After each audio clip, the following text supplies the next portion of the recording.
Hi everyone, welcome to Edutopia. तो आज का जो हमारा टॉपिक है वो ओम्स लॉ। तो पहले जानेंगे ओम्स लॉ के बारे में।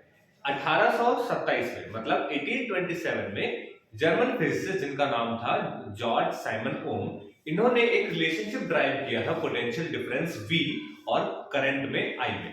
ठीक, इन्होंने कहा था कि there is a direct relationship between potential difference and current. मतलब अगर पोटेंशियल डिफरेंस बढ़ेगा किसी भी दो पॉइंट में तो इलेक्ट्रिसिटी भी बढ़ेगी।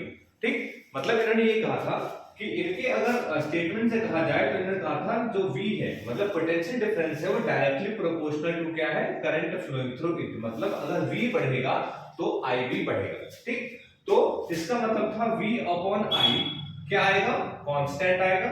ठीक, तो इस कांस्टेंट की जगह पे क्या आया था, resistance R। V upon I equals to R। तो R क्या है यहाँ पे, रेजिस्टेंस है।